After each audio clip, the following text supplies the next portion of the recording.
దేవుని వాక్యంలో ఉంచి మార్క్స్ వార్త 13వ అధ్యాయము 37వ వచనాన్ని చదువుకొని దేవుని వాక్యాన్ని మనం ధ్యానం చేద్దాం. మార్క్స్ వార్త 13వ అధ్యాయము 37వ వచనము చదువుకొని దేవుని వాక్యాన్ని మనము ధ్యానం చేద్దాం. ఈరోజు బహుశా మనకి వాక్యము చదవడానికి ఎక్కువ వచనాలు కొద్దిగా ఉన్నాయి. కాకపోతే ఓపికతో ఒకవేళ మనం గమనించినట్టయితే ఈ వాక్య భాగాలన్నీ మనం మంచిగా నెమరు వేసుకోవచ్చు, లేకపోతే వీటిని మనం అర్థం చేసుకోవచ్చు. మార్క్స్ వార్త 13వ అధ్యాయము 37వ వచనాన్ని చదువుకొని దేవుని వాక్యాన్ని మనం ధ్యానం చేద్దాం. నేను మీతో చెప్పుచున్నది అందరితోనూ చెప్పుచున్నాను, మేల్కోగా ఉండుడనెను. నేను మీతో చెప్పుచున్నది అందరితోనూ చెప్పుచున్నాను, మెలకువగా నుండుడనెను. యేసుప్రభు ఈ మాటలు తాను సిలువ వేయబడకంటే ముందు, తాను వెళ్ళకంటే ముందు ఈ మాటలు తాను చెప్తున్నాడు. ఏమంటున్నాడంటే మెలకువగా నుండుడనెను, లేకపోతే I say unto all, watch అని ఉంది ఇంగ్లీష్లో, వాచ్ అండ్ అంతే, వాచ్. మెలకువగా ఉండుడి అని ఉంది. మెలకువగా ఉండాలి మనము. వేరే దేవుని వాక్యంలోంచి దేవుడు దేని గురించి మెలకువగా ఉండమంటున్నాడు, ఎందుకు అంటున్నాడు, దానికి కారణం ఏంటి అని కొన్ని విషయాలు చూద్దాం. ఓకే, సో చిన్న ప్రార్థన చేసుకొని మనం ఈ వాక్యాన్ని మనం ధ్యానం చేద్దాం. కళ్ళు మూసుకున్నట్టయితే ప్రార్థన చేసుకుందాం. ప్రేమగల తండ్రి, పరలోక దేవా, మీకు వందనాలు స్తోత్రాలు చెల్లిస్తుంటున్నాం. దేవా, మరి ఇంతవరకు మీరు మమ్మల్ని నడిపించారు, పాటలలో మీరు మాకు తోడునీడుగా ఉన్నారు, ఆరాధన వాక్యంలో దేవా మరి మీ కృప చూపించారు. దేవా మరి మీకు వందనాలు. మీ వల్ల పాల్గొనడానికి ఇచ్చిన అవకాశాన్ని బట్టి వందనాలు. దేవా మరి ఈ వాక్యం ద్వారా కూడా మీరు మాతో మాట్లాడి మీరు మమ్మల్ని బలపరచుకొని అడుగుచు ఆ ప్రార్థన ఆలకించమని యేసు నామములో అడుగుచున్నాం తండ్రి, ఆమేన్. యేసుప్రభు తాను అక్కడున్న శిష్యులతో చెప్పిన మాట ఏంటంటే మెలకువగా ఉండుడి. నేను మీతో చెప్పుచున్నది అందరితోనూ చెప్పుచున్నాను, మెలకువగా నుండుడనెను. మెలకువగా ఉండుడి, బీ వాచ్ఫుల్, మెలకువగా ఉండుడి అని యేసుప్రభు తాను అంటున్నాడు. మెలకువగా ఉండాలి అని మనందరినీ ప్రేరేపిస్తున్నాడు. మనం కోరుకుంటున్నాడు మనతో. ఎందుకు దేవా మేము మెలకువగా ఉండాలి, దేని గురించి మెలకువగా ఉండాలి అని ప్రశ్న మనకి ఒకవేళ వచ్చినట్టయితే, అది దేని గురించి యేసుప్రభు ఆ 2000 సంవత్సరాల క్రితం చెప్పాడు అంటే, నేను వచ్చాను, నేను మీకోసం మరణించబోతున్నాను, నేను తిరిగి లేస్తాను, కాబట్టి నేను మరలా రాబోతున్నాను, దాని గురించి మీరు మెలకువగా ఉండండి అని అంటున్నాడు. మెలకువగా ఉండండి అంటున్నాడు. మెలకువగా ఉండండి. వాచ్ అని ఉంది. నేను ఆలోచిస్తుంటే వాచ్ అని వచ్చింది దేవుని వాక్యంలో. ఆ పదం మరలా వస్తూ ఉంటుంది ఈ గాస్పల్స్లో, అదేమండి మిగతా దగ్గర కూడా. సో వాచ్ అంటే మెలకువగా ఉండండి అని. ఈ వాచ్కి పేరు వాచ్ అని ఎందుకు వచ్చిందో మరి, మనం టైంని చూస్తూ మెలకువగా ఉండాలి అని అది కూడా మనకి తెలియజేస్తుంది కదా. సో మెలకువగా ఉండండి అని దేవుని వాక్యంలో చెప్పబడుతుంది. దేవా మేము దేని నిమిత్తము మెలకువగా ఉండాలి, దేనికోసం మేము మెలకువగా ఉండాలి అంటే, ఇది యేసుప్రభు తాను ఏమంటున్నాడు అంటే, ఇది నేను మరలా రాబోతున్నాను కాబట్టి ఆ విషయం గురించి మీరు మెలకువగా ఉండండి అంటున్నాడు. ఆ కాలంలో యూదులు మర్చిపోయిన విషయం ఏంటంటే యేసుప్రభు తాను వస్తాడు అనే విషయం మర్చిపోయారు. ఈ రోజులలో క్రైస్తవులుగా ఉంటూ మనము మర్చిపోయే విషయము ఏంటి అంటే యేసుప్రభు మరలా రాబోతున్నాడు అనే విషయం మర్చిపోయే దానికి చాలా ఆస్కారం ఉంది. ఆ రోజులు యూదులు ఏ తప్పు చేశారు అంటే, యేసుప్రభు తాను ఇదిగో ఓ గొర్రెపిల్ల వలె తాను చనిపోవడానికి బలిగా వస్తాడు అనే విషయం అర్థం చేసుకోవడానికి మర్చిపోయారు వారు. ఈ రోజులలో మనము ఏ విషయాన్ని మనము జ్ఞాపకం ఉంచుకోవాలి అంటే, యేసుప్రభు తాను రాజులకు రాజుగా తాను రాబోతున్నాడు అనే విషయాన్ని మనం జ్ఞాపకం ఉంచుకోవాలి. ఆయన తీర్పు తీర్చడానికి రాబోతున్నాడు అనే విషయం మనం జ్ఞాపకం ఉంచుకోవాలి. ఆ రోజులలో యూదులంతా, యాజకులంతా బలి అర్పిస్తూ ఉండేవారు. ప్రతిరోజు అనుకోవచ్చు, వారు ఎన్నో బలులు అర్పిస్తూ ఉండేవారు. కానీ ఆఖరికి శ్రేష్టమైన బలి ఎవరైతే వచ్చారో ఆయన వచ్చినప్పుడు ఆయనని వారు తెలుసుకోలేకపోయి ఉన్నారు. ఎందుకంటే ఆయన కోసం వారు వేచి ఉండలేదు కాబట్టి. ఈరోజు దేవుడు మనకి తను ఏమని సెలవిస్తున్నాడు అంటే, ఇదిగో మీరు మెలకువగా ఉండండి. దేని నిమిత్తం మెలకువగా ఉండండి అంటే, యేసుప్రభు తాను ఆయన మరలా రాబోతున్నాడు అని మెలకువగా ఉండండి అని తాను అంటున్నాడు. మెలకువగా ఉండడం మనం అంటే రెండో రాకడ ఉంది అని మనం తెలుసుకొని, దేవా ఆ రెండో రాకట ఉంది అని నేను ఎప్పుడూ జ్ఞాపకం చేసుకుంటూ నేను మెలకువగా ఉంటాను అని మనం మనసులో ఆ తలంపు కలిగి మనం ఉండడం చాలా ప్రాముఖ్యము. ఎందుకంటే దేవుని వాక్యము అదే మనకు సెలవిస్తుంది, దేవుని మాట అదే చెప్తుంది. ఏమని అంటే మీరు మెలకువగా ఉండండి అని ఉంది. దేవాదేంది దేని గురించి మెలకువగా ఉండాలి అంటే, ఇదిగో నేను మరలా రాబోతున్నాను కాబట్టి మీరు మెలకువగా ఉండండి అని దేవుని వాక్యం సెలవిస్తుంది. సరే దేవా, మేము మెలకువగా ఉంటే ఏమేమి చేయాలి, మేము మెలకువగా ఉండి ఏమేమి మీకోసము చేయాలి అని ఒకవేళ మనకి ప్రశ్న వచ్చినట్టయితే ఒకసారి దేవుని వాక్యంలో చూద్దాం. మార్క్స్ వార్త 13వ అధ్యాయము 33వ వచనంలో చూసినట్టయితే దేవుని వాక్యంలో అక్కడ మనకు చెప్పబడుతుంది, మేము మెలకువగా ఉంటూ ఏం చేయాలి అని మనం అడిగినట్టయితే దేవుని వాక్యంలో జాగ్రత్తపడుడి, మెలకువగా నుండి ప్రార్థన చేయుడి, ఆ కాలము ఎప్పుడొచ్చినో మీకు తెలియదు. మెలకువగా ఉండి జాగ్రత్త పడుడి, అంతేకాకుండా ఆ కాలము ఎప్పుడొచ్చినో మీకు తెలియదు. ఆ కాలము ఎప్పుడొచ్చినో మీకు తెలియదు కాబట్టి మీరు జాగ్రత్త పడుడి, మెలకువగా ఉండుడి. నేను అనుకుంటూ ఉంటే దేవా, నీ వాక్యంలోంచి అతి శ్రేష్టమైనది గొప్పది 2000 సంవత్సరాల నుంచి ఏది బోధించబడుతుంది అంటే, ఇదిగో మీరు మెలకువగా ఉండండి అని 2000 సంవత్సరాల నుంచి బోధించబడుతుంది. యేసుప్రభు వచ్చిన తర్వాత అప్పుడు అనుకున్న యూదులు, అప్పుడు క్రైస్తవులుగా మారిన యూదులు వారు అనుకున్నారంట, ఈ పరిస్థితులను చూస్తున్నట్టయితే మేబీ రెండో రాకడ తొందరగా వస్తుంది అనుకున్నారంట. ఇంగ్లాండ్లో 15వ శతాబ్దంలో దాదాపు ఆ కాలంలో ఎలాంటి పరిస్థితులు వచ్చేటి అంటే, అంటు వ్యాధులు వచ్చి మరణము అనేది గుమ్మము ఎదుట ఉండేదంట. అంటే బయట రోడ్డు మీదకి వెళ్తే చాలామంది చనిపోయి ఇట్లా పడిపోయేవారు. ఇవన్నీ సూచనలు దేనికి ఇంత ఇవన్నీ జరుగుతున్నాయి, ఇవన్నీ దేనికి కారణం అంటే అందరికీ ఏమనిపించాడంటే మేబీ రెండో రాకట అది సమీపంగా ఉందేమో అని ఆ కాలంలో ప్రజలు అనుకునేవారంట. ఇప్పుడు ఈ కాలంలో చూసినట్టయితే కూడా అదే పరిస్థితి మనకు కనిపిస్తుంది, అదే సూచనలు కనిపిస్తున్నాయి, అవే పరిస్థితులు మనకు ఉన్నాయి. ఇప్పుడు కూడా దేవుడు మనతో ఏమంటున్నాడు అంటే ఈ 33వ వచనంలో జాగ్రత్త పడుడి అని అంటున్నాడు. జాగ్రత్త పడుడి, ఇదిగో మిమ్మల్ని మీరు మెలకువగా ఉండి జాగ్రత్తగా ఉండండి. ఇగో ఈ సమాజంలో ఎన్నో విషయాలు జరుగుతున్నాయి, ఈ సమాజం ఎటో వెళ్తుంది, ఆ సమాజం ఎటు వెళ్తుందో మీరు ఆ మార్గంలో వెళ్ళకండి అని దేవుని వాక్యం మనకి సెలవిస్తుంది. జాగ్రత్త పడండి అని అంటుంది. దేవా, మేము దేని నిమిత్తం జాగ్రత్త పడాలి అంటే, సమాజం మనల్ని పక్క త్రోవలోకి మనల్ని తీసుకెళ్తుంది. సమాజం మనల్ని అనుకోకుండానే పక్క త్రోవలోకి తీసుకెళ్తుంది. మనకు తెలియకుండానే కొన్ని విషయాలలో సమాజము మనల్ని పక్క త్రోవలోకి తీసుకెళ్తుంది.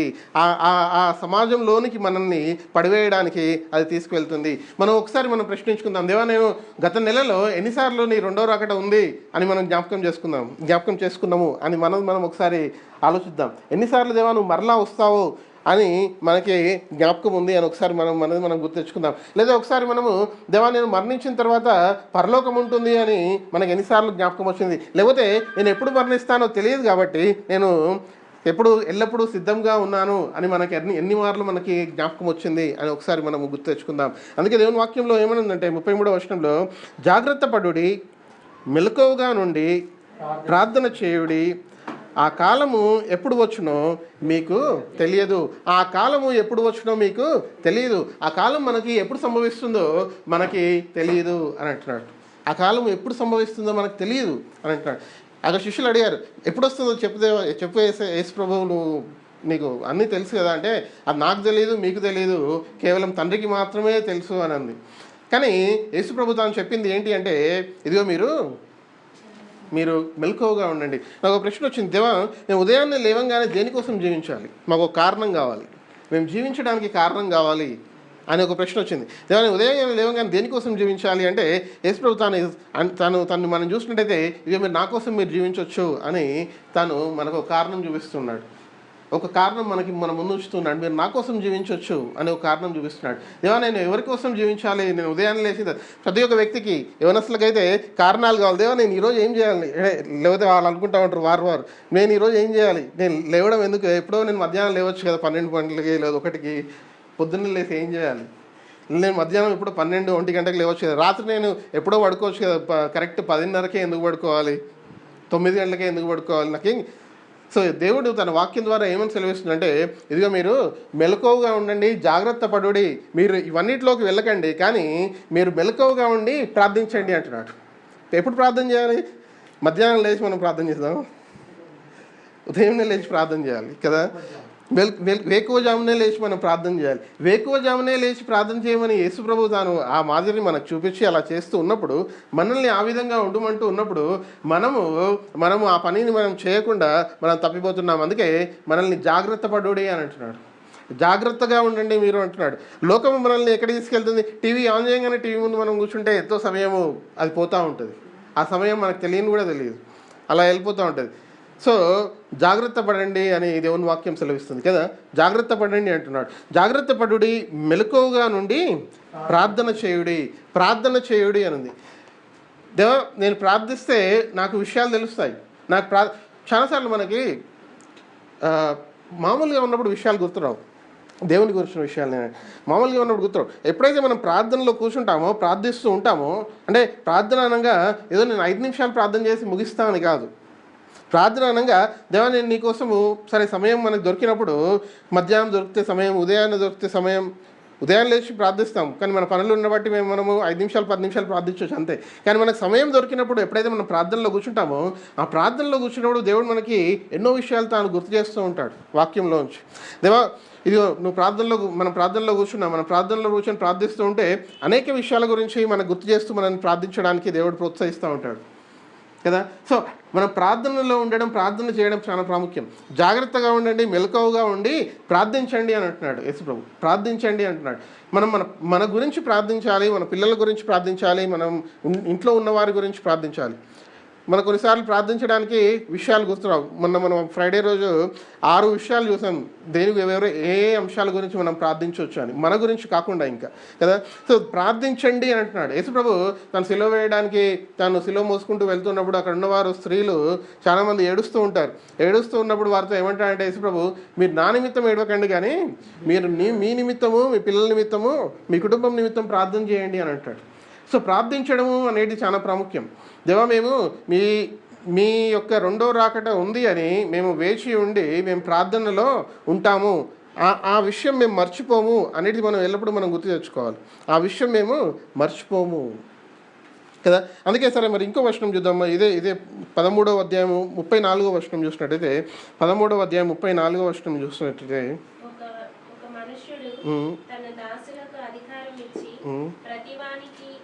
వాని పనిని నియమించి మెలకువగా నుండుమని ద్వారపాలకునికి ఆజ్ఞాపించి ఇల్లు విడిచి దేశాంతరము పోయినట్టే. అక్కడ వచ్చారండి. ఒక మనుష్యుడు తన దాసులకి అధికారం ఇచ్చి ప్రతి వానికి వాని పని నియమించి మెలకువగా నుండుమని అని చెప్పబడింది. వాని పని ఇచ్చి ప్రతి మనుషుడికి, ప్రతి ఒక్క వ్యక్తికి, ఈ లోకంలో క్రైస్తవులుగా ఉన్న ప్రతి ఒక్క వ్యక్తికి వారికి ఒక్కొక్క పని ఉంటుంది కదా. ఆ కుటుంబంలో ఉన్న యజమానికి ఒక పని ఉంటుంది, ఆ కుటుంబంలో ఉన్న స్త్రీకి ఒక పని ఉంటుంది, ఆ కుటుంబంలో ఉన్న పిల్లలకు ఒక పని ఉంటుంది, సంఘంలో ఉన్న వారికి ఒక పని ఉంటుంది, యవనస్తులకి ఒక పని ఉంటుంది, వృద్ధులుగా పెద్దవాళ్ళుగా ఉన్న వారికి ఒక బాధ్యత ఉంటుంది. అందరికీ ఒక్కొక్క పనిని దేవుడు ఇచ్చి తాను వెళ్తున్నాడంట, ఒక్కొక్క పనిని వారు అనుగ్రహించున్నాడంట. ఆ పనిలో దేవా నేను ఏ రీతిగా నేను ప్రార్థనతో ఉండి మెలకువగా ఉండి నేను నా బాధ్యతను నేను నెరవేర్చగలను. అందుకే ఆ మనుషుడు తన దాసులకి అధికారం ఇచ్చి ప్రతి వానికి వాని పని నియమించి మెలకువగా ఉండమని మనం మరలా మనం చూస్తున్నాం. మెలకువగా ఉండాలి. దేవా నేను మెలకువగా ఉండాలి అంటే నేను ప్రార్థన చేయాలి. మెలకువగా ఉండి శిష్యులతో యేసుప్రభు అంటాడు, మీరు ఎందుకు నిద్రించున్నారు? మీ సమయమందు మెలకువగా ఉండి మీరు ప్రార్థన చేయలేరా అని అంటున్నాడు. మనం ప్రార్థన చేయడం చాలా ప్రాముఖ్యం కదా. మెలకువగా ఉండి ప్రార్థన చేయడం చాలా ప్రాముఖ్యం. మెలకువగా ఉండి ప్రార్థన చేయడం.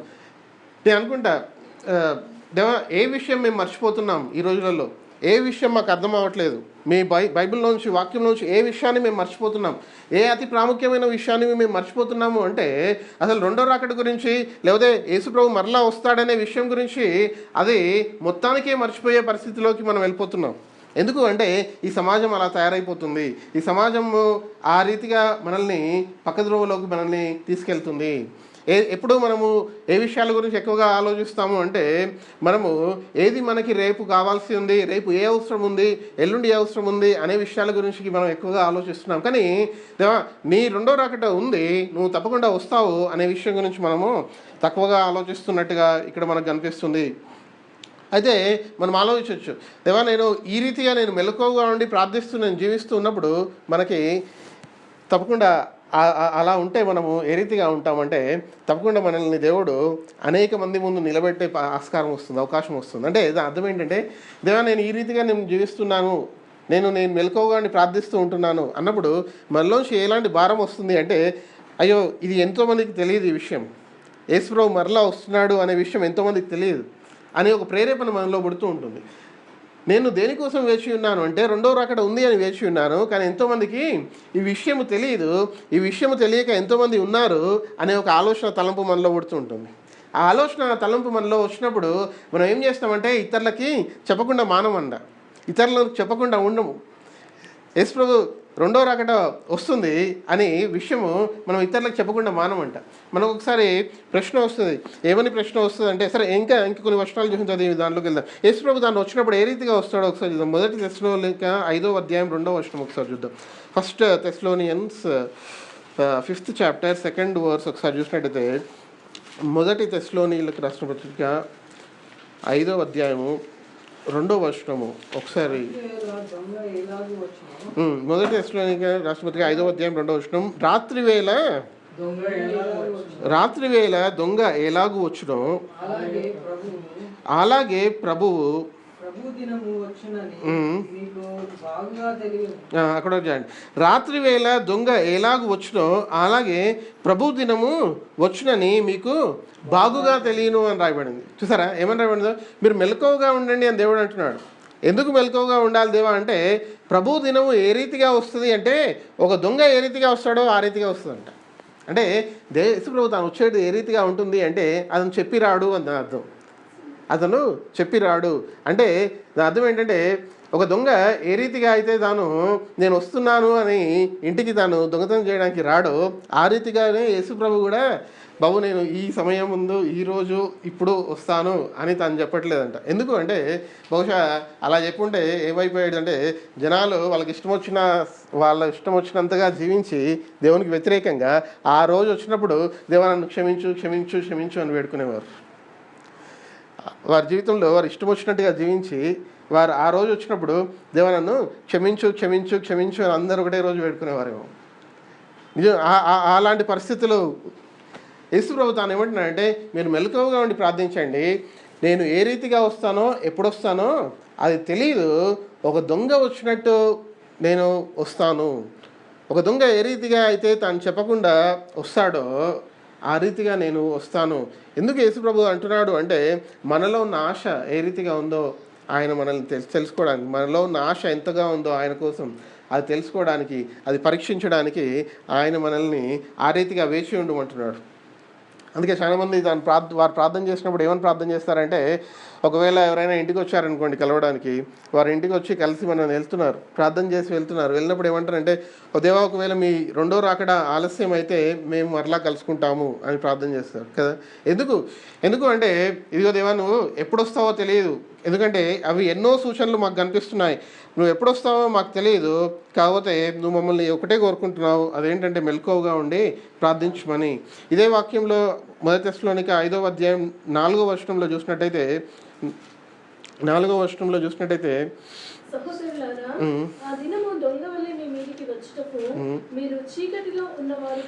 అయితే దేవుడు మనకు ఒక మాట సెలవిస్తున్నాడు. తను ఏమంటున్నాడంటే, సహోదరులారా ఆ దినము దొంగ వలె మీ మీదికి వచ్చుటకు మీరు చీకటిలో ఉన్నవారు కాదు.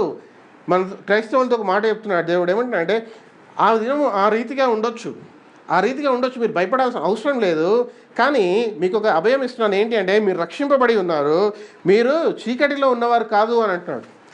సో కానీ మనం ఆ విషయం గురించి జ్ఞాపకం ఉంచుకోవాలి, గుర్తుపెట్టుకోవాలి.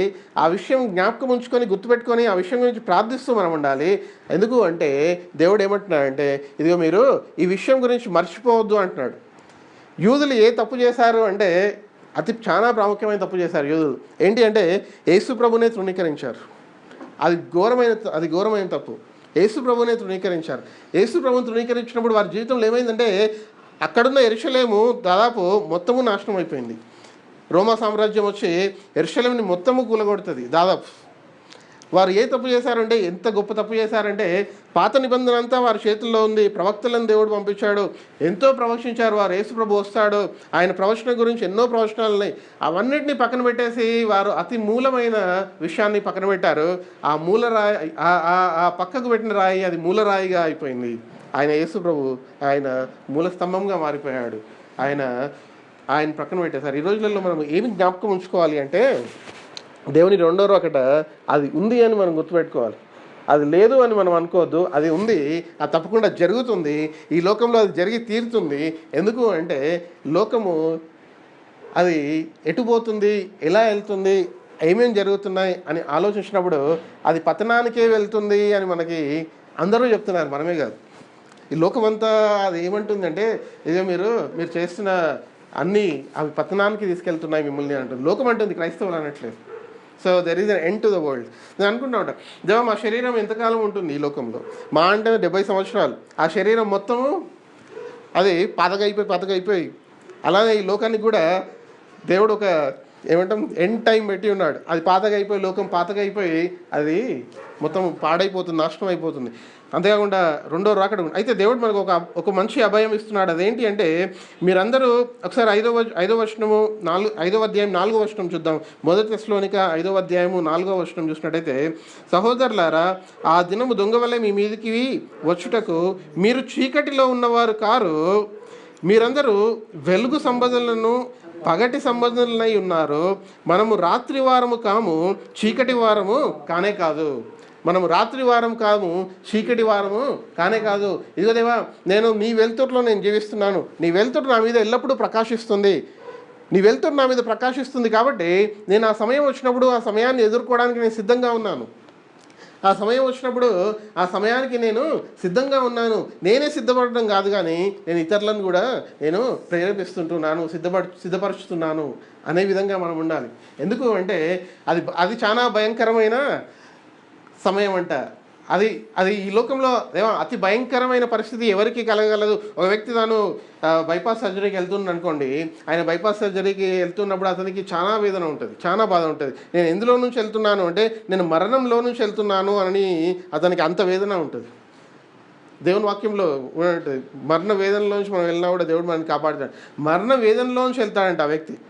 అయితే ఒక వ్యక్తి, ఒక దైవజనుడు ఆయన నరకాన్ని వివరిస్తూ తాను ఏమన్నాడంటే, నరకం ఎలాంటిదంటే ఒక చిన్న పురుగుని తీసుకొని, ఒక మంట ఇక్కడ ఉంది, ఆ మంటలో వేస్తే ఆ చిన్న పురుగు ఎలా మాడిపోతుంది, అంత అంత భయంకరంగా ఉంటుంది ఆ సన్నివేశము. అంత భయంకరంగా ఆ నరకం ఉంటుంది అని తాను వివరిస్తూ అంటానంట. అన్నప్పుడు ఆ నరకము అది ఆరదు, అది ఆరని అగ్ని అని చెప్పబడుతుంది. నరకము అది ఆరని అగ్ని అంట. పురుగు చావదు, అగ్ని ఆరదు అని ఉంది. సో ఆ రీతిగా అది ఉంటుంది అన్నప్పుడు దేవా అది చాలా భయంకరంగా మాకు కనిపిస్తుంది అని మనకు అర్థమవుతుంది కదా. ఈ లోకంలో మనం జీవిస్తున్నాము. మనం ఈ లోకంలో జీవించినప్పుడు ఆ విషయాన్ని మర్చిపోయేయడానికి సాతాను ఎన్నో విషయాలు మనం ముందుంచుతూ ఉంటుంది కదా. మన లోకాశ అంటే లోకంలో దేవా ఇది సంపాదించుకోవాలి, నాకు అది కావాలి, నాకు ఇది కావాలి, ఎక్కడికో తీసుకెళ్తూ ఉంటుంది. కానీ ఏది మనల్ని మర్చిపోయేటట్టు చేస్తుంది అంటే, దేవుడు యేసుప్రభు తాను మరలా వస్తున్నాడు అనే విషయాన్ని మర్చిపోయేటట్టు చేస్తుంది. సరే, దేవుని వాక్యంలో మరలా మనం చూసినట్టయితే మొదటి తెస్సలోనికే రాసిన పత్రిక 5వ అధ్యాయము 6వ వచనం ఒకసారి చూద్దామండి. 6వ వచనం చూసినట్టయితే, కావున ఇతరుల వల్లే నిద్రపోక మేల్కొగా ఉండి మత్తులం గాక ఉందాం. కావున ఇతరుల వలె నిద్రపోక మెలకువగా ఉండి మత్తులము కాక యుందుము. ఈ లోకమనే మత్తులో మనం ఉండకుండా మన మత్తులం కాక ఉండడం, ఇది మనము దేవా ప్రతి ఆదివారం చర్చికి వెళ్ళి నేను ఏం చేయాలి అని అంటే, ఇదో దేవుని వాక్యం చేత మనము బలపరచుకోవడము, దేవుని వాక్యం చేత మనము హెచ్చరించుకోవడము. ఏంటి అంటే, ఇదిగో దేవా నీ చెప్పిన వాక్య ప్రకారం ఈ పరిస్థితులు ఉంటాయి, ఈ విధంగా పరిస్థితులు ఉంటాయి. దేవుని వాక్యం మనం గుర్తు చేసుకుంటున్నాం. ఇవి తెలిసిన వాక్యం అయి ఉండొచ్చు, కానీ మనకి గుర్తు రాకుండా సమాజం మనల్ని దూరం తీసుకెళ్తుంది. కాబట్టి ఈ వాక్యాన్ని మనం నెమరు వేసుకుంటున్నాం. దేవుని వాక్యం ఏమో సెలవిస్తుంది అంటే, ఇదిగో మీరు ఈ లోకం అనే మత్తులో ఉండి మీరు అసలైన విషయాన్ని మర్చిపోవద్దు. క్రైస్తవత్వానికి మూలం ఏంటి? క్రైస్తవత్వానికి మూలమైన 4 స్తంభాలు ఏంటి? ఒకసారి 4, 3 ఎన్నైనా మనం అనుకోవచ్చు, చాలా ఉంటాయి.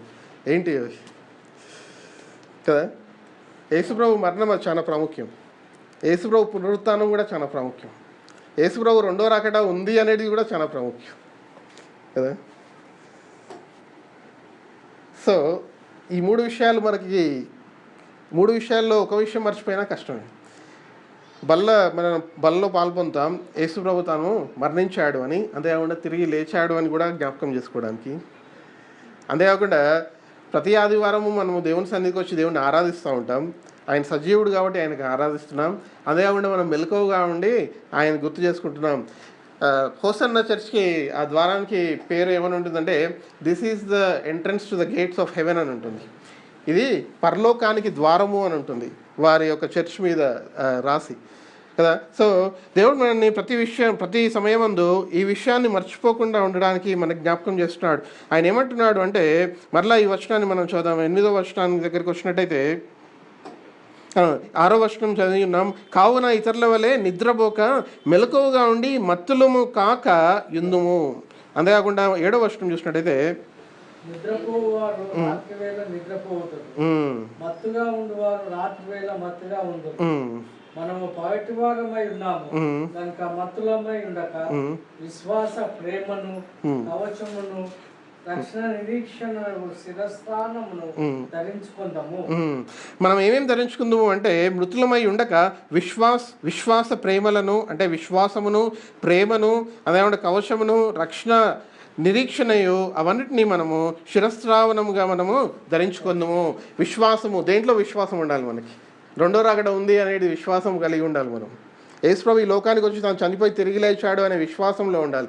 రెండో రాకడ ఉంది అనే విశ్వాసంలో ఉండాలి. విశ్వాసం అంటే దాని అర్థం ఏంటంటే, దేవా నేను ఆ సన్నివేశాన్ని నేను చూడలేదు, నేను ఇప్పుడే నా దృశ్యం నాకు కనిపిస్తుంది, ఆ దృశ్యం కనిపిస్తుంది, అది జరుగుతుంది, ఇదిగో నేను విశ్వాసంతో నేను నిరీక్షణతో ఉంటున్నాను. విశ్వాసము, ప్రేమ, నిరీక్షణ, ఇంకేముంది? విశ్వాసం ఉంది, ప్రేమ ఉంది, నిరీక్షణ ఉంది,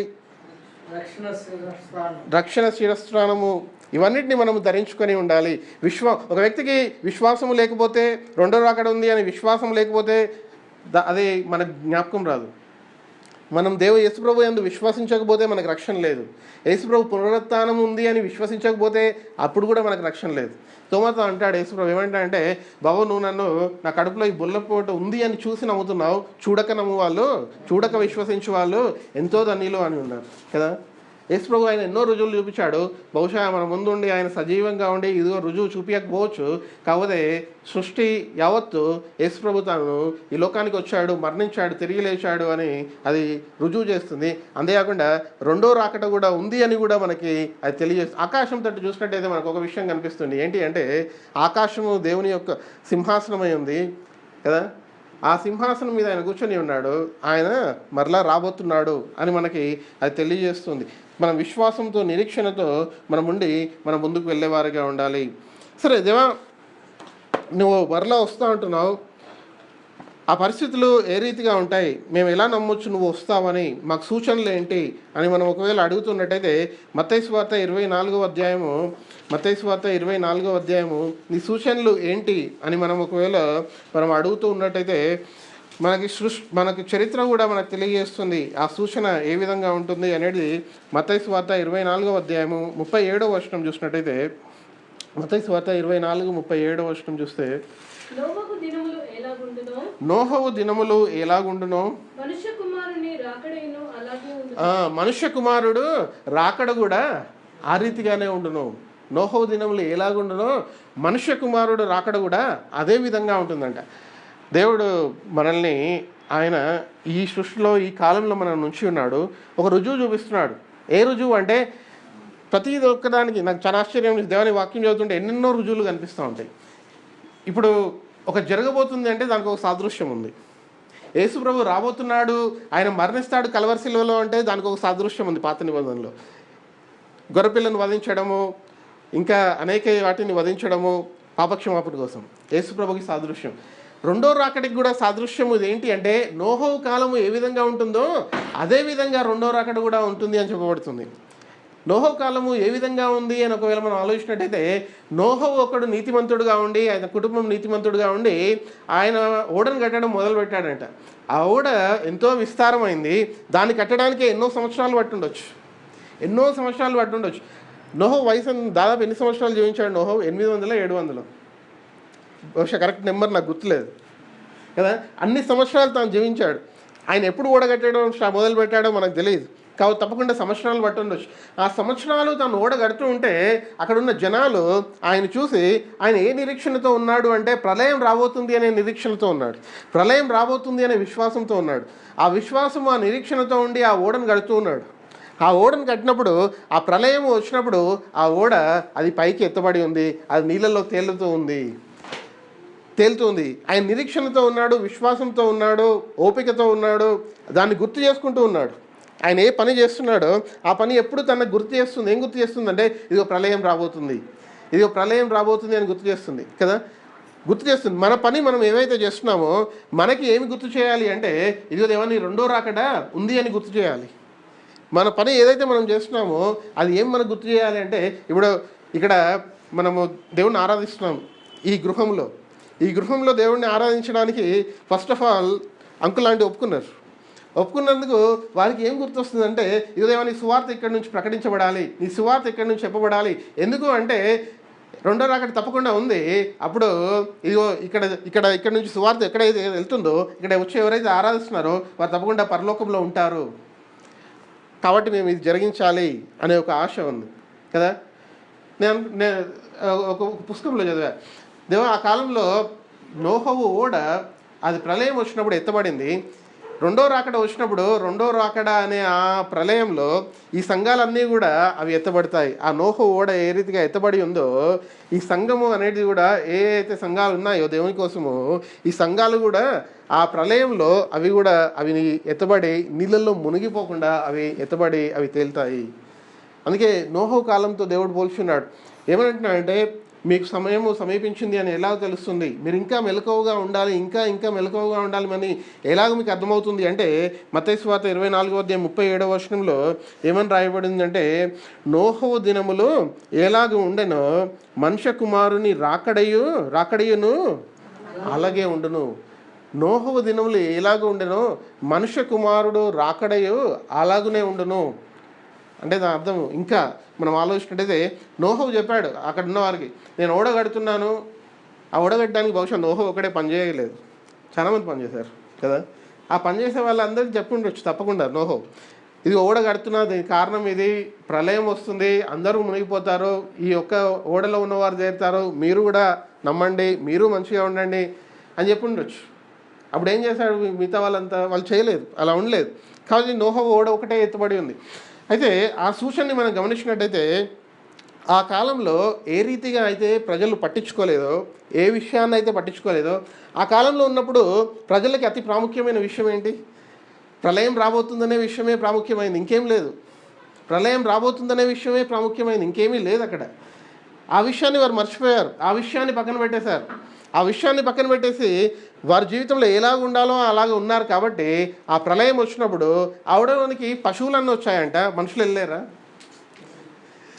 ఎందుకు వెళ్ళలేదు అంటే, వాళ్ళకి ఆధిక్యత లేదు కాబట్టి వెళ్ళలేకపోయారు కదా. ఎందుకు వెళ్ళలేదు? వారు ఆ రీతిగా జీవించలేదు కాబట్టి దేవుడు వారిని చేర్చుకోలేదు కదా. పశువులను చేర్చుకున్న దేవుడు మనుషులను చేర్చుకోడా? తప్పకుండా చేర్చుకుంటాడు. వారు చేర్చుకోలేదు. ఎందుకు అంటే, ఇది వారు పట్టించుకోలేదు కాబట్టి, వారు మర్చిపోయారు కాబట్టి, మర్చిపోయి వారి జీవితము వారు సొంతగా వారికి అనుకూలంగా వారు జీవించారు కాబట్టి. అందుకే దేవుడు సూచన చెప్తున్నాడు, ప్రతి ఒక్క దానికి దేవుడు ఒక సూచన ఉంచాడు. ఇదిగో నేను మరణాన్ని జయించి తిరిగి లేస్తాను. సూచన ఏంటంటే, యోనా ఆయన చేప కడుపులో ఏ రీతిగా ఉన్నాడో ఆ రీతిగానే అని అన్నాడు. దాని తర్వాత యేసు ప్రభు తాను ముందే తాను ఏమంటారు ఈ లోకంలోకి వస్తాడు, తను మరణిస్తాడు, శిలువ మీద తన అమూల్యమైన రక్తాన్ని కారుస్తాడు. సూచన ఏంటంటే, ఇదిగో ఈ గొర్రెలు ఇవన్నీ వధించబడడం, ఈ సూచనలు ఎన్నో సూచనలు దేవుడు మనం ఉంచుతున్నాడు, మనకు అర్థం కావడానికి, మనము మెలకువగా ఉండడానికి, వాక్యం అర్థం చేసుకోవడానికి. కానీ మనము ప్రార్థన చేయడము, మెలకువగా ఉండి ప్రార్థన చేయడము మనం మర్చిపోతున్నాం. మెలకువగా ఉండి ప్రార్థించడం మర్చిపోతున్నాం. కన్నీరు కార్చడం మర్చిపోతున్నాం. మళ్ళీ ప్రార్థన చేస్తుంటే మనలోంచి కన్నీరు రావట్లేదు. ఆ కన్నీరు కన్నీరు కార్చిన ప్రార్థన యొక్క విలువ ఒక ఒక ఒక దైవజనుడు ఎక్కడో విని ఉన్నా, ఆయన మన కన్నీటిని ఆయన తప్పకుండా ఒక దాంట్లో భద్రపరిచి ఆయన ఉంచుతాడంట. మన ప్రార్థనలోంచి వచ్చే కన్నీటి ప్రార్థన, ఆ కన్నీటిని ఒక భద్రపరిచి ఆయన ఉంచుతాడంట. ఇదిగో నీటి బొడ్డిలో ఆయన దాచి ఉంచుతాడంట. ఇదిగో ఈ వ్యక్తి ఈ రీతిగా కన్నీరు కార్చి ఆయన ప్రార్థన చేశాడు. ఇది కన్నీరు, ఇది ప్రార్థన, దానికి ప్రతిఫలం నేను ఇస్తున్నాను కదా. సో అందుకే నోహో కాలంలో ఏ రీతిగా పరిస్థితి ఉండోనో సరే, దాని తర్వాత వచనం చూద్దాం. ఏమని రాయండి, మత్తయి సువార్త 24వ అధ్యాయము 38వ వచనం చూసినట్టయితే, జలప్రళయమునకు ముందటి దినములలో నోవాహు ఓడలోనికి వెళ్ళిన దినము వరకు వారు తినుచు త్రాగుచు పెండ్లి చేసుకొనుచు పెండ్లికిచ్చుచు నుండి. జలప్రళయము వచ్చి అందరినీ కొట్టుకొని పోవు వరకు ఎరుగకపోయిరి. అలాగునే మనుష్య కుమారుని రాకడ ఉండును. మనుష్య కుమారుని రాకడ ఏ రీతిగా ఉంటుంది దేవా అంటే, జనము అంతా వారి వారి పనులలో పడి వారు అందులోనే బిజీ అయిపోతారంట. ఏది తినడము, త్రాగడము, దాని తర్వాత పెళ్ళికి ఇవ్వడము, పెళ్ళికి తీసుకోవడము, అందులోనే మునిగిపోతారంట. అంటే వాళ్ళు ఈ రోజులలో చూసినట్టయితే మనం ఒకసారి ఆలోచిద్దాం. ఒకవేళ మనకి బంధువులు అది ఉంటే ఎప్పుడు ఏదో ఒక వారానికి ఒక ఏమంటుంది బర్త్డే ఫంక్షన్ ఉంటుందో, మ్యారేజ్ ఉంటుందో, ఎంగేజ్మెంట్ ఉంటుందో, ఇది అది అది ఎన్నెన్నో అయిపోతున్నాయి కదా. ఇంకా ప్రార్థించడానికి మనకు సమయం ఎప్పుడు ఉంటుంది? ఇంకా మనకి విషయాలను జ్ఞాపకం చేసుకోవడానికి సమయం ఎప్పుడు ఉంటుంది? నేను ఆలోచిస్తూ ఉంటా, దేవా ఈ విషయాలన్నిటి ఈ రీతిగా ఉన్నట్టయితే ఇంకా నీ సన్నిధిలో ఉండి వాక్యం చూడడానికి ఒక వ్యక్తికి దేవా ఈ విషయాలన్నింటినీ గమనిస్తూ ఉన్నట్టయితే, నీ వాక్యమును నాకు ఇచ్చావు, నా జీవితంలో సంవత్సరాలు గడిచిపోయాయి, ఒకసారి కూడా నేను పూర్తిగా నీ వాక్యాన్ని చదివి ముగించలేదే, మరి నేను ఇవన్నిటిని అటెండ్ అవ్వడానికి నాకు ఇంత టైము, ఇవన్నిటికి పోవడం అంత అవసరమా? నీ వాక్యాన్ని ఒకసారి కూడా నేను ముగించలేదు చదవడం అని అనిపిస్తూ ఉంటుంది. ఎందుకు? ఈ దేవుని వాక్యము ఇంత ప్రాముఖ్యమైన విషయం కాబట్టి కదా, ఇంత విలువైన విషయం. మనం విలువైన విషయాన్ని వదిలిపెడతామా ఎప్పుడైనా? విలువైన దాన్ని ఏదైనా వదిలిపెట్టడానికి, మన దగ్గర బంగారం ఉంది, ఆ బంగారం వదిలిపెడతామా? అది పోగొట్టుకుంటామా? అది పోతే వెతకమా? ఇంట్లో ఎలా వెతుకుతాం? అది ఏ మూలకు పడిందో, ఏ ఫ్రిడ్జ్ కింద ఉందో, లేకపోతే ఎక్కడ మర్చిపోయాను, దీపం మరీ వెలిగించి వెతుకుతామంట కదా. అది దొరికే వరకు వదిలిపెట్టాం. ఆ రీతిగానే దేవుని వాక్యాన్ని కూడా, దేవా నేను నీ వాక్యాన్ని నేను అదే రోజు ఒక వారానికి ఒకటి ఒక మనకి ఫంక్షన్, ఇది అది పిలుపు ఎన్నో ఉంటాయి. మరి మనకి సమయం ఎక్కడ దొరుకుతుంది? సమయం వృధా అయిపోతుంది కదా. సో అవన్నిటిని మనం దేవా పక్క నుంచి, ఇదిగో దేవా నేను ప్రార్థిస్తాను, నేను ఈ సమయం కేటాయిస్తాను. మనకు కొన్నిసార్లు ఉదయాన్ని లేవంగానే తెల్లవారున సమయం ఎలా అయిపోద్దు మనకు అర్థం కాదు. సో పొద్దున్న లేచి మనం దేవుని ప్రార్థించవచ్చు కదా.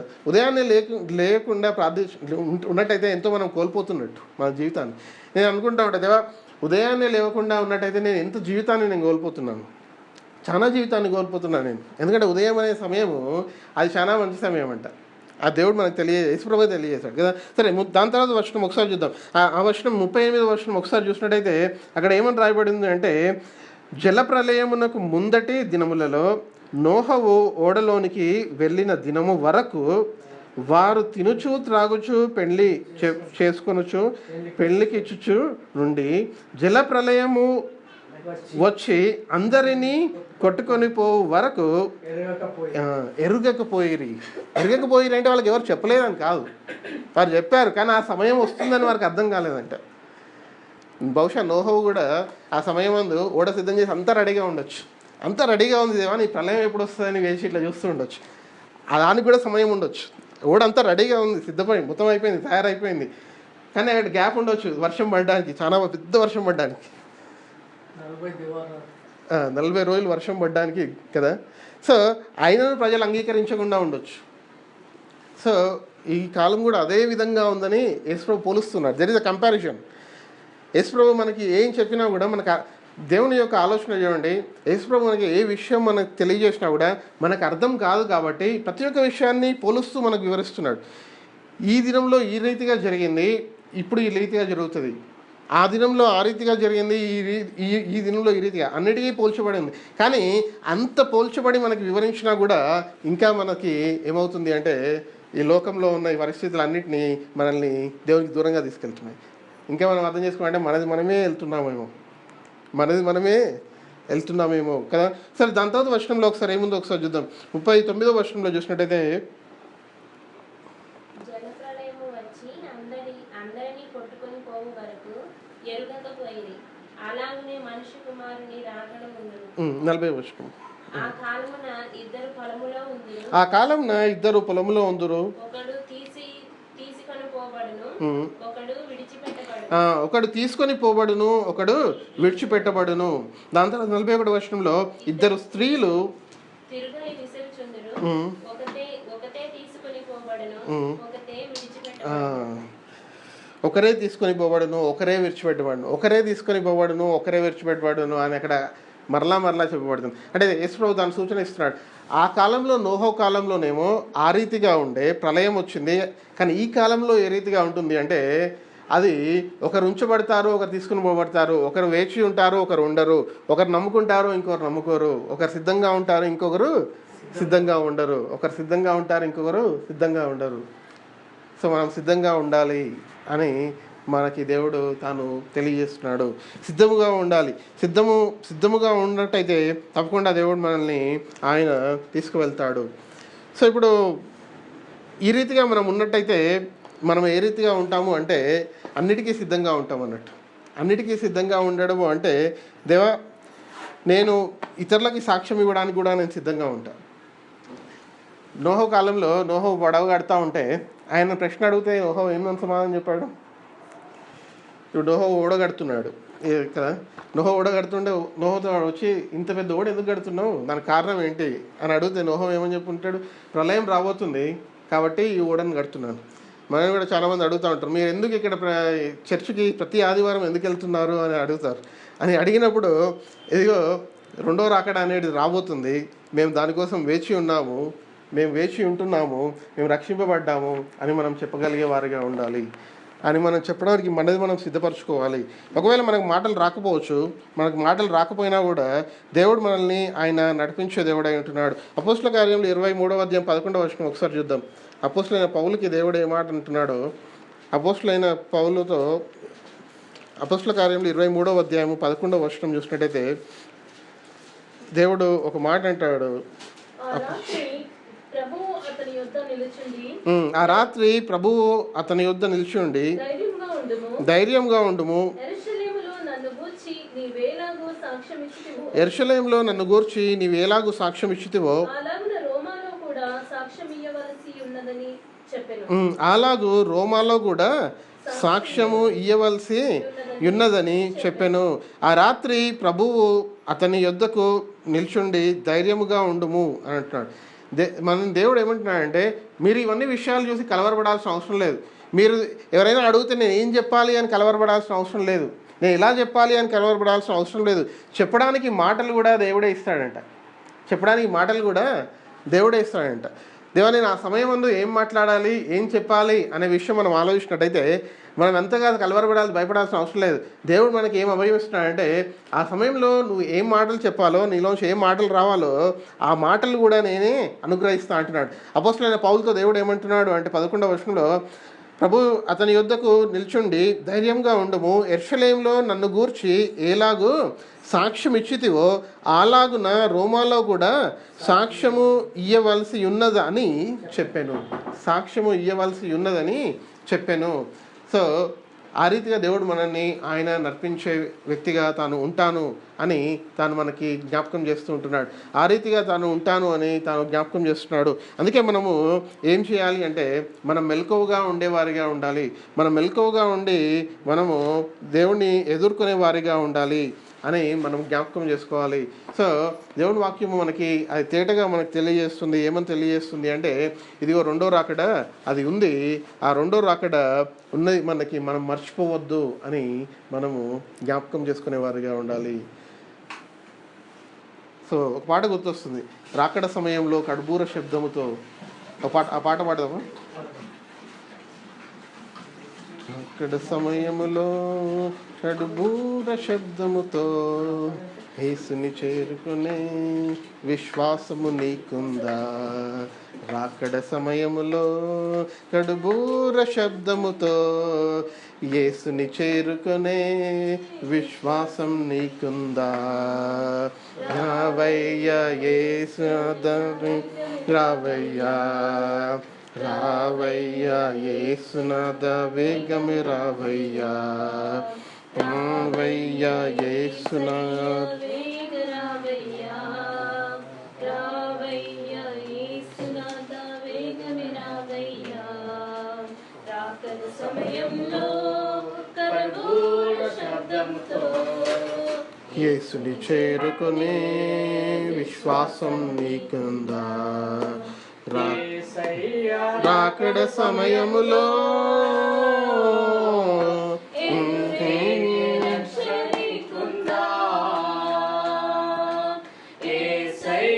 రాకడ సమయంలో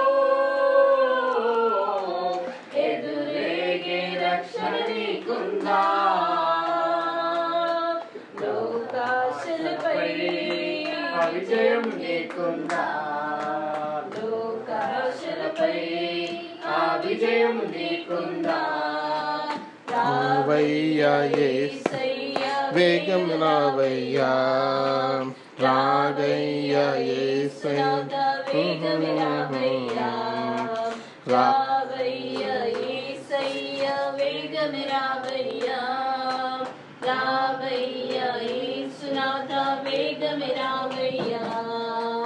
రాకడ సమయంలో కడుబూర శబ్దంతో యేసుని చేరుకునే విశ్వాసం నీకుందా? రాకడ సమయంలో కడబూర శబ్దంతో యేసుని చేరుకునే విశ్వాసం నీకుందా? మార్క్స్ వార్త 13వ అధ్యాయం 7వ వచనాన్ని చూసి మనం ఇంకో 2 వచనాలు చూసి ముగించుకుందాం. మార్క్స్ వార్త 13వ అధ్యాయము 7వ వచనాన్ని.